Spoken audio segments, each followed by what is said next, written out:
As one of the best-selling games of all time, by this stage, Minecraft has a release on every modern platform. But with the latest Switch edition adapted by 4J Studios, the team behind every console conversion of the game so far, we could now have the ultimate release. After all, Switch is powerful enough to hit the game's higher settings, but at the same time still offers up that portable option with up to 4 players in split screen, something completely unique to Nintendo's hybrid console. In practice though, just how does the end experience stack up to other console editions like PS4?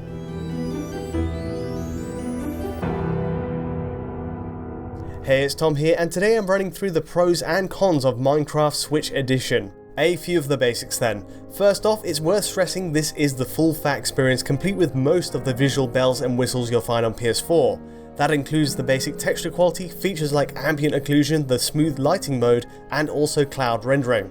One exception is of course in resolution. Controversially, whether you're playing in portable or docked mode, it's strange to find the game always outputs a native 1280x720 compared to the 1080p on PS4. Yes, that's right, Minecraft on Switch runs at 720p no matter how you play, and as usual with Minecraft on console, there's no anti-aliasing included here. It's something I can confirm with the pixel count, and bearing in mind we're getting a true 1080p output from games like Mario Kart 8 while docked, it does come as a disappointment, at least at first. I did some digging on this, and according to an update on a Time review for the game, there is an explanation. Based on notes made by Microsoft, it reads, "This isn't a question of system power, but stems from issues currently experienced shifting from one resolution to another while docking and undocking." So in other words, it's the transition that's causing a problem, but really we should still be expecting a higher resolution mode from Switch here. However, perhaps due to the unique procedural nature of Minecraft's engine or other factors like the presentation of its UI, it has proven a challenge. It's a sticking point of course, because no other Switch game so far has announced problems changing resolutions while moving to and from the dock. Between Zelda and Mario Kart 8, being able to tap into Switch's higher GPU clocks while docked is one of the system's key selling points, and a way to get more from a game under a HD TV. With that in mind, I contacted 4J Studios directly about the 720p situation to see if there are any future plans. And to my surprise, I got a response directly from the team's CTO Richard Reevey, confirming the team is still working on a solution. He says, and I quote, "Minecraft Nintendo Switch Edition is running at a native 720p in both docked and undocked modes. We are investigating supporting native 1080p when docked as a possible future update." So there you have it, we may or may not get 1080p in the end, but a few other interesting points were raised in this exchange as well. For starters, 60fps is a confirmed priority on Switch 2, whether that's in portable mode or not, and to achieve this, all visual settings are kept precisely the same whether docked or undocked, except in one area, rendering distance. Rendering or draw distance is easily one of the biggest factors in Minecraft's performance. Thousands of individual cubes are drawn at once, but when you take Switch out of the dock, the game dials this setting back to introduce more pop-in. So to explain, one chunk in Minecraft equals 128 blocks by 128, and then 256 blocks going upwards. According to the developer, the Switch in docked mode renders 11 or 12 chunks overall. However, when in portable mode that lowers to 7 chunks. Let's see that difference in action then. On the left is Switch in docked mode, while on the right you have it in portable mode, captured off screen with a camera. It's the only way I can get moving footage at this stage, but accepting a difference in saturation, you can immediately see that difference in draw distance. The move from 11 or 12 chunks down to 7 in portable mode makes for a big contrast. Whole buildings are in view while docked, that takes several more meters of ground to appear on the right side. But of course, it's worth stressing that viewing directly on Switch's smaller screen does make the difference less apparent. Of course you'll see barren areas ahead, but it's still a big leap over other portable versions of the game, like the Vita which only pushed out 5 chunks.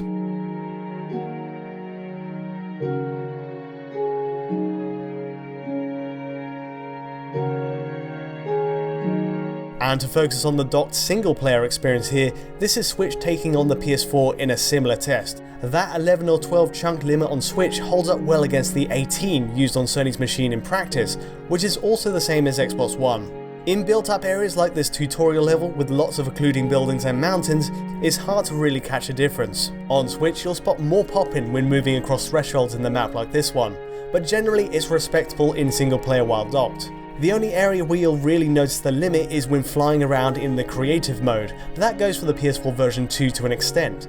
And for perspective, the PC version still trumps all others in this area, with the Windows 10 beta letting you run at a 22 chunk render distance, which largely eliminates the issue in this mode. From a visual perspective though, the 720p versus 1080p divide is still the more glaring contrast between Switch and PS4. As an aside, the rendering distance isn't the only factor at play here. Check this out, when creating a world, Switch gives you the medium setting as the maximum option. This is 3072 by 3072 blocks for the entire world size on Switch, and to be clear, that's not the viewable distance, but everything potentially rendered within the world until you hit the end. Now 3072 squared is a massive increase over Wii U's classic setting of 864 by 864, and equally is a big step up over last gen machines like PS3 and Xbox 360, which use 1024 by 1024. But inevitably, it does still fall short of the large setting possible on more powerful machines like PS4 and Xbox One, which use 5120 by 5120. Again, it's a limit on Switch, but one you're less likely to be distracted by.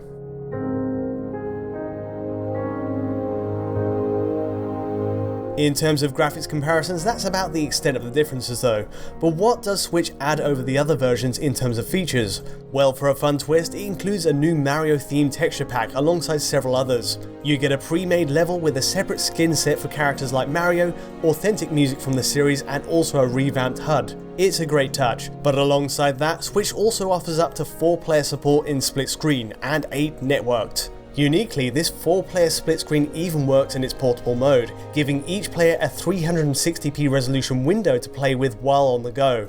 I'll be honest, having given it a go myself, it proved difficult to control this way using Switch's 6-inch screen, and ideally you'll obviously have it docked to maximise the view of all 4 windows. But the fact 4-player split screen is included at all in portable mode is quite amazing. And of course, the fact the whole experience transitions seamlessly from dock to handheld is a huge feather in Switch's cap, a point no other version can match. There are shortcomings too though. For one, Switch has no in-game chat support just yet, being absent right now on a hardware level. Also, inviting friends while online isn't straightforward either, again an area hopefully addressed with future updates. Switch also misses the amplified terrain option you have on PS4 and Xbox One, a feature that generates huge mountains, hitting near the peak of the map. It's a RAM intensive feature, meaning PS4 and Xbox One can tap into it without much issue, but clearly with Switch it's a stretch too far in performance and it's not here. Speaking on performance, there is an upside to Switch using a lower resolution and draw distance settings. To cut to the chase, here's a comparison against a regular base PS4 on left, where the docked Switch on right actually pushes smoother frame rates. Again, this uses the tutorial mode as an example of a developed area with lots of different block types and large structures. And I'm running in single player only in this case. The main bottleneck is this side view of the town, lots of structures and NPCs in view causing a drop to under 50 FPS on PS4. By comparison, I get just a blip on the Switch side while docked. This is by no means a deal breaker, and generally both sides run at 60 FPS with only the occasional hiccup and stutter, usually at points where new geometry pops in. But in general, single player docked performance is very strong on Switch, and it's likely that running at a native 720p rather than the more ambitious 1080p gives it a helping hand here. And for what it's worth, running Minecraft on a Ps4 Pro with boost mode enabled completely fixes that frame rate drop. Here's that section again showing the two Sony machines, with a regular PS4 on left and Ps4 Pro on right. Without a proper Pro patch available for Minecraft right now, you must have the boost mode selected to see any frame rate advantage in effect, but it works and you get a locked 60 FPS. It's an interesting aside for those that have Sony's newer machine, and crucially brings it above Switch's frame rate while still holding on to the best resolution and render distance. But what about Switch's split screen modes?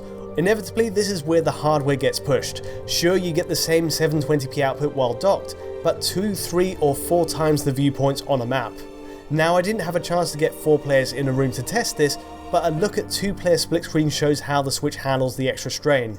For starters, render distances take a hit to support 2 players, and as a result, pop-in is much closer to the portable mode setting in single player.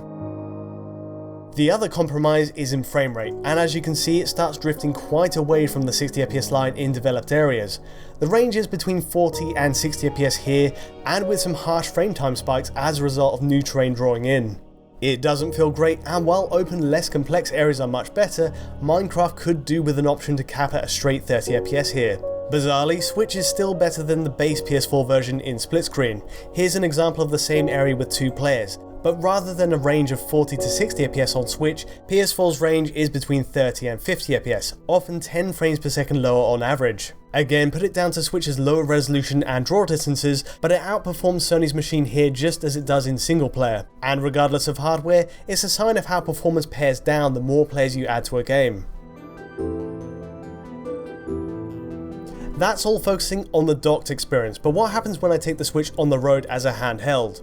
Well, in single player, this comparison shows a 60 FPS line most of the way, even in portable mode, with the expected stutter here and there. However, a stricter double buffer VSync is used here to account for the sub 60 FPS drops when they do happen.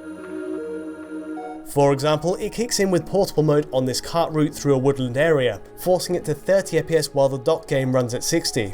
These jumps in refresh can feel jarring, but it's worth saying this isn't common enough to be a major issue from what I've tried. It's a factor of forcing lower GPU clocks on Switch, but generally the overhead is accounted for by reducing the rendering range to 7. It still feels solid. With that in mind, what happens once I add split screen on top of this? Here I'm running in 2-player on one portable screen, again off camera. And the turnout is even more variable, but again sticks to that double buffer VSync setup, hard locking performance to 30 FPS when it encounters a stress point.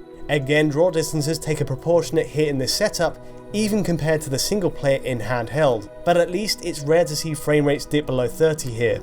The argument for a 30 FPS cap option is very strong again, and likely even more so once you go all out with 4 players. But that's par for course with Minecraft on console. There are obvious shortcomings on Switch for sure, both in resolution and draw distance, but the fact is it's still the most adaptable version of the game out there. On top of the drop-in, drop-out local multiplayer which debuted on Xbox 360, 4J Studios now has Minecraft make an equally easy transition from console to handheld. Inevitably that comes with visual compromise, but the end result still hangs together well and for my money stands out as one of the best uses of Switch's hybrid technology. Of course, a full 1080p mode while docked is high on my wishlist, alongside perhaps a 30 FPS cap option, but otherwise this is almost everything you could want from Minecraft in one package. Anyway, that's about it from me. A big thank you if you made it to the end here. If you found our technical slant on Minecraft Switch Edition interesting, please do drop me a like, or even subscribe to Digital Foundry to see the latest videos appear on your feed. Until next time though, thanks for watching.